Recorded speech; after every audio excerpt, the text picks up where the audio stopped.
வணக்கம் ஃப்ரெண்ட்ஸ். சூரியன் டைம் இப்போ தான் ஃபர்ஸ்ட் டைம் சூரியன் டைம் பார்க்க மறக்காம சப்ஸ்கிரைப் பண்ணிக்கோங்க. தொடர்ந்து சூரியன் டைமை ஃபாலோ பண்ணிட்டே இருங்க. மறக்காம பெல் ஐக்கனை கிளிக் பண்ணி அப்போ தான் போட போகிற புது புது வீடியோஸ் நோட்டிஃபிகேஷன் வந்துட்டே இருக்கும். இன்னைக்கு எந்த டாபிக் பார்க்க போகிறோம்னு பார்த்தீங்கன்னா, என் ஓட்டு வந்து காசு பணத்துக்கு இல்லை, நான் ஜனநாயகப்படி தான் ஓட்டு போடுவேன் அப்படின்னு சொல்லி அதை பற்றி தான் ஒரு சிறிய அப்டேட் தான்.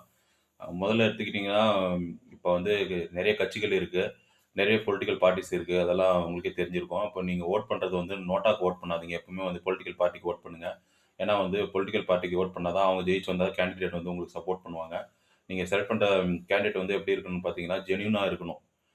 அவங்க பார்த்தீங்கன்னா, பொது சேவையில் மக்கள் சேவைக்காக மட்டுமே உழைக்கிறவங்களா இருக்கணும். அவங்க முக்கியமாக கரப்ஷன் கமிஷன் இல்லாமல் இருக்கிறவங்கள செலக்ட் பண்ணுங்கள். அது மட்டும் இல்லாத பார்த்தீங்கன்னா, அடிப்படை தேவைகள், அடிப்படை வசதிகளை ஏற்படுத்தி கொடுக்கணும். மருத்துவ வசதி, பொருளாதார வசதியெல்லாம் ஏற்படுத்தி கொடுக்கணும். அது மட்டும் இல்லாத உங்களுக்கு ஏதாவது உங்கள் ஊருக்கு, இல்லை உங்கள் டிஸ்ட்ரிக்ட்க்கு, உங்கள் கான்ஸ்டியூன்சி ஏதாவது தேவைன்னு போயிட்டு அப்ரோச் பண்ணும்போது பார்த்தீங்கன்னா, இன்முகத்தோடு வரவேற்கணும். நீங்கள் கொடுக்குற கோரிக்கைகள் எல்லாம் பரிசீலனை பண்ணணும். முக்கியமானதாக இருந்தால் கன்சிடர் பண்ணி பரிசீலனை பண்ணுறவங்களா இருக்கிறவங்கள செலக்ட் பண்ணுங்கள். குறிப்பாக பணத்துக்காக விலை போயிடாதீங்க. இப்போ ரூ. 500லேருந்து ரூ. 2000 வரையும் பணம் வாங்கிட்டு நீங்கள் ஓட் பண்ணிட்டீங்கன்னா, அப்புறம் 5 வருஷம் உங்களை இன்முகத்தோடு வரவேற்க மாட்டாங்க.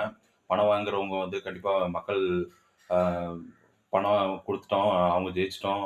அதனால அ பணம் வாங்கிட்டு அதுக்கப்புறம் அவங்களுக்கு நமக்கு சம்மந்தம் இல்லன்னு சொல்லிட்டு விலகிருவாங்க. அதனால அவேர்னஸா இருங்க. பணமுமே வாங்காதீங்க ஓட்டுக்கு. அ உங்களுக்கு யார் நல்லா உழைப்பாங்களோ அவங்க அந்த கேண்டிடேட்ட செலக்ட் பண்ணுங்க. குறிப்பா நோட்டாவ ஓட் பண்ணாதீங்க. குறிப்பா இன்னொரு விஷயம் பார்த்தீங்கன்னா, ஜனநாயகத்த ஜெயிக்க வைங்க. பணநாயகத்த ஜெயிக்க வைக்காதீங்க. Thank you.